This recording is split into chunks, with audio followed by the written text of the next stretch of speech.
Hi hello friends, ಎಲ್ಲರಿಗೂ ನಮಸ್ಕಾರ. ರೇಖಾ ಅಡುಗೆ ಚಾನಲ್ಗೆ ಸ್ವಾಗತ. ಇವತ್ತು ಮಾಡ್ತಾ ಇರೋಂಥ ರೆಸಿಪಿ ನಾನು ಮನೆಯಲ್ಲಿ ಯಾವಾಗೂ ಮಾಡೋವಂಥ ರೆಸಿಪಿನೇ. ಅನ್ನ ಉಳಿದಿರೋ ಟೈಮಲ್ಲಿ ಈ ಥರ ಒಂದು ರೆಸಿಪಿನ ಮಾಡ್ಕೊತೀನಿ. ಅದೇ ರೀತಿ ನೀವು ಬ್ಯಾಚುಲರ್ ಆಗಿದ್ದರೆ ಅಥವಾ ಹೊಸದಾಗಿ ಮಾಡೋದಾದರೆ ಖಂಡಿತ ಈ ರೆಸಿಪಿನ ಟ್ರೈ ಮಾಡಿ ನೋಡಿ, ತುಂಬಾ ಚೆನ್ನಾಗಿರುತ್ತೆ. ಇದನ್ನು ನೀವು ಬೆಳಗ್ಗೆ ತಿಂಡಿಗೆ ಅಥವಾ ಸಂಜೆ ನೈಟು ಕೂಡ ಮಾಡ್ಕೊಬೋದು. ಈಗ ಯಾವ ರೀತಿ ಮಾಡೋದಂತ ನೋಡೋಣ. ಇಲ್ಲಿ ನಾನು ಬೆಳಗ್ಗೆ ಉಳಿದಿರೋ ಅಂಥ ಅನ್ನನ ತೆಗೆದಿಟ್ಕೊಂಡಿದ್ದೀನಿ. ನೀವು ಬೇಕಂದರೆ ರಾತ್ರಿ ಉಳಿದಿರೋ ಅನ್ನದಲ್ಲಿ ಕೂಡ ಮಾಡ್ಕೊಬೋದು. ಅನ್ನ ಆದಷ್ಟು ಉದುರುದ್ರಾಗಿ ಸಾಫ್ಟಾಗಿರೋ ಅಂಥ ಅನ್ನ ತಗೊಳ್ಳಿ. ಗಡ್ಡೆ ಥರ ಇದ್ದರೆ, ಮುದ್ದೆ ಥರ ಇದ್ದರೆ ಅದನ್ನು ಉದುರುದ್ರ ಮಾಡ್ಕೊಳ್ಳಿ. ಇಲ್ಲಿ ನಾನು ಒಂದು ಅರ್ಧ ಕಪ್ ನೀರಿಗೆ ಒಂದು ಗೋಲಿ ಗಾತ್ರದಷ್ಟು ಹುಣಸೆಯನ್ನು ನೆನೆ ಹಾಕಿದ್ದೆ. ಆ ಗೊಜ್ಜನ್ನ ಚೆನ್ನಾಗಿ ಕಿವುಚ್ಕೊಂಡು ಹಾಕ್ಕೊತಾ ಇದ್ದೀನಿ. ಮತ್ತು ರುಚಿಗೆ ತಕ್ಕಷ್ಟು ಉಪ್ಪು ಹಾಕ್ಕೊಂಡು ಒಂದು ಅರ್ಧ ಟೀ ಸ್ಪೂನ್ ಅರಿಶಿನನು, ಒಂದು 2 ಟೀ ಸ್ಪೂನ್ ಆಗೋಷ್ಟು ಬೇಳೆ ಸಾಂಬಾರು, ತರಕಾರಿ ಸಾಂಬಾರು ಯೂಸ್ ಮಾಡ್ತಿರಲ್ಲ ಸಾಂಬಾರು ಪುಡಿ, ಅದನ್ನು ಹಾಕ್ಕೊತಾ ಇದ್ದೀನಿ. ನೆನ್ಪಿಟ್ಕೊಳ್ಳಿ, ಖಾರದ ಪುಡಿ ಅಲ್ಲ, ಸಾಂಬಾರು ಪುಡಿ.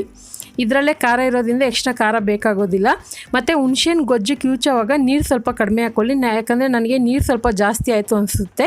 ನೀವು ಸ್ವಲ್ಪ ಕಡಿಮೆ ಮಾಡ್ಕೊಳ್ಳಿ ಅಷ್ಟೇ. ಈಗ ಇದನ್ನೆಲ್ಲ ಹಾಕ್ಕೊಂಡು ಚೆನ್ನಾಗಿ ಮಿಕ್ಸ್ ಮಾಡ್ಕೊಂಡಿದ್ದೀನಿ. ಉಪ್ಪು ಕೂಡ ಇದಕ್ಕೆ ಹಾಕ್ಕೊಂಡು ಮಿಕ್ಸ್ ಮಾಡಿದ್ದೀನಿ. ಇದನ್ನೊಂದು 5 ನಿಮಿಷ ಹಾಗೆ ಬಿಡೋಣ. ಆನಂತರ ಇದನ್ನು ಒಗ್ಗರಣೆ ಹಾಕ್ಕೊಳ್ಳೋಣ. ಇಲ್ಲಿ ಒಗ್ಗರಣೆಗೆ ನಾನು ಒಂದು 4 ಟೇಬಲ್ ಸ್ಪೂನ್ ಎಣ್ಣೆ ಬಿಸಿ ಆದಮೇಲೆ ಒಂದು ಅರ್ಧ ಟೀ ಸ್ಪೂನ್ ಸಾಸಿವೆ, ಅರ್ಧ ಟೀ ಸ್ಪೂನ್ ಜೀರಿಗೆ ಹಾಕ್ಕೊತಾ ಇದ್ದೀನಿ.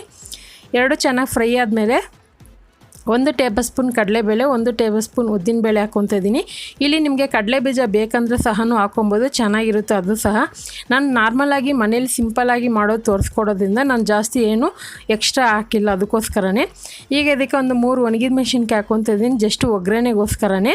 ಯಾಕಂದರೆ ಖಾರ ಸಾಂಬಾರು ಪುಡಿಯಲ್ಲೇ ಇರುತ್ತೆ, ಅದಕ್ಕೋಸ್ಕರನೇ. ಬೆಳ್ಳುಳ್ಳಿ ಒಂದು 5 ಬೆಳ್ಳುಳ್ಳಿನ ನಾನು ಸಿಪ್ಪೆ ಬಿಡಿಸಿ ಜಜ್ಜಿ ಹಾಕ್ಕೊತಾ ಇದ್ದೀನಿ. ನೀವು ಬೇಕಂದರೆ ಇದನ್ನು ಕಟ್ ಮಾಡಿ ಕೂಡ ಹಾಕ್ಕೊಬೋದು ಚಿಕ್ಕ ಚಿಕ್ಕದಾಗಿ. ಇಲ್ಲಿ ಒಂದು 2 ಈರುಳ್ಳಿನ ಚಿಕ್ಕ ಚಿಕ್ಕದಾಗಿ ಕಟ್ ಮಾಡಿ ಹಾಕ್ಕೊತಾ ಇದ್ದೀನಿ. ಈರುಳ್ಳಿ ಸ್ವಲ್ಪ ಜಾಸ್ತಿ ಹಾಕ್ಕೊಳ್ಳಿ, ಈ ರೈಸಿಗೆ ತುಂಬಾ ಚೆನ್ನಾಗಿರುತ್ತೆ.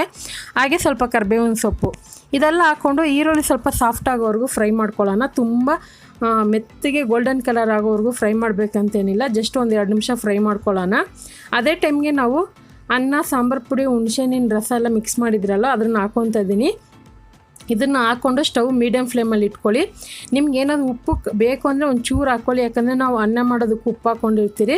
ಮತ್ತು ಸಾಂಬಾರು ಪುಡಿಯಲ್ಲೇ ಖಾರ ಇರೋದ್ರಿಂದ ಎಕ್ಸ್ಟ್ರಾ ಖಾರನೂ ಬೇಕಾಗೋದಿಲ್ಲ, ತುಂಬಾ ಚೆನ್ನಾಗಿರುತ್ತೆ. ಮತ್ತು ನೀರು ಅನ್ನೋದು ಮಾತ್ರ ಸ್ವಲ್ಪ ಕಡಿಮೆ ಹಾಕ್ಕೊಳ್ಳಿ. ನಾನು ಸ್ವಲ್ಪ ಜಾಸ್ತಿ ಹಾಕ್ಕೊಂಡೆ, ಅದಕ್ಕೆ ಸ್ವಲ್ಪ ಸಾಫ್ಟಾಗಾಯಿತು ರೈಸು. ಇದನ್ನು ಎಗ್ ಫ್ರೈಡ್ ರೈಸ್ ಮಾಡ್ತಿರಲ್ವ, ಆ ಥರ ಚೆನ್ನಾಗಿ ಇದನ್ನು ಮೀಡಿಯಮ್ ಫ್ಲೇಮಲ್ಲಿ ಒಂದು 5 ನಿಮಿಷವರೆಗೂ ಚೆನ್ನಾಗಿ ಫ್ರೈ ಮಾಡಬೇಕು. ನಾವು ಹಾಕಿರೋವಂಥ ಸಾಂಬಾರು ಪುಡಿ ಮತ್ತು ಹುಳಿ ಗೊಜ್ಜು ಏನಿದೆ ಅದರಲ್ಲಿ ಹಸಿ ಸ್ಮೆಲ್ ಹೋಗಬೇಕು. ಮಿನಿಮಮ್ ಆದರೂ ಒಂದು 5 ರಿಂದ 6 ನಿಮಿಷ ಚೆನ್ನಾಗಿ ಫ್ರೈ ಮಾಡ್ಕೊಳ್ಳಿ. ನೋಡಿ, ಇವಾಗ ನಾನು ಒಂದು 5 ನಿಮಿಷವರೆಗೂ ಚೆನ್ನಾಗಿ ಫ್ರೈ ಮಾಡಿದ್ದೀನಿ. ಸ್ವಲ್ಪ ಇದು ಉದುರುದ್ರಾಗೆ ಬರುತ್ತೆ, ತುಂಬಾ ಚೆನ್ನಾಗಿರುತ್ತೆ ಟೇಸ್ಟ್ ಮಾತ್ರ. ಕೊನೆಯಲ್ಲಿ ಕೊತ್ತಂಬರಿ ಹಾಕ್ಕೊಂಡು ಮಿಕ್ಸ್ ಮಾಡ್ಕೊತಾ ಇದ್ದೀನಿ. ಇದಕ್ಕೆ ಯಾವುದೇ ರೀತಿ ನೀವು ಸ್ನ್ಯಾಕ್ಸ್ ಇಟ್ಕೊಂಡು ತಿನ್ಬೋದು, ತುಂಬಾ ಚೆನ್ನಾಗಿರುತ್ತೆ. ನಾನು ಹೇಳ್ದಂಗೆ ರಾತ್ರಿ ಉಳಿದಿರೋಂಥ ಅನ್ನದಲ್ಲಿ ಬೆಳಗ್ಗೆ ಮಾಡ್ಕೋಬೋದು, ಅಥವಾ ಬೆಳಗ್ಗೆ ಉಳಿದಿದ್ದಾಗ ಸಂಜೆ ಬಂದಾಗ, ನಿಮ್ಮ ಕೆಲಸದಿಂದ ಬಂದಾಗ ಖಂಡಿತ ಟೆನ್ಷನ್ ಇರುತ್ತೆ ಏನು ಅಡುಗೆ ಮಾಡೋದಂತ. ಆವಾಗ ಈ ಥರ ಒಂದು ಸಿಂಪಲ್ ರೆಸಿಪಿ ಮಾಡ್ಬೋದು. ಅದರಲ್ಲೂ ಬ್ಯಾಚುಲರ್ ಈಸಿಯಾಗಿ ಮಾಡೋವಂಥ ರೆಸಿಪಿ ಇದು. ಟೇಸ್ಟ್ ಮಾತ್ರ ಸೂಪರಾಗಿರುತ್ತೆ. ಅನ್ನನ ಚೆನ್ನಾಗಿ ಒಂದು 5 ರಿಂದ 6 ನಿಮಿಷ ಹುರ್ಕೊಳ್ಳಿ. ಈಗ ಇದನ್ನು ಸರ್ವ್ ಮಾಡ್ಕೊತಾ ಇದ್ದೀನಿ. ಖಂಡಿತ ಇವತ್ತು ತೋರಿಸಿರುವಂಥ ರೇಖಾ ಅಡುಗೆ ಸ್ಪೆಷಲ್ ರೆಸಿಪಿ ನಿಮಗೆಲ್ಲ ಇಷ್ಟ ಆಗಿದೆ. ನೀವು ಮನೇಲಿ ಟ್ರೈ ಮಾಡಿ ಯಾವ ರೀತಿ ಇತ್ತಂತ ಕಮೆಂಟ್ ಮಾಡಿ. ಈ ರೆಸಿಪಿ ಇಷ್ಟ ಆದರೆ ಈಗಲೇ ಲೈಕ್ ಮಾಡಿ, ಶೇರ್ ಮಾಡಿ, ರೇಖಾ ಅಡುಗೆ ಚಾನಲ್ನ ಸಬ್ಸ್ಕ್ರೈಬ್ ಮಾಡಿ. ಈ ವಿಡಿಯೋ ನೋಡಿದ್ದಕ್ಕಾಗಿ ಎಲ್ಲರಿಗೂ ಧನ್ಯವಾದಗಳು.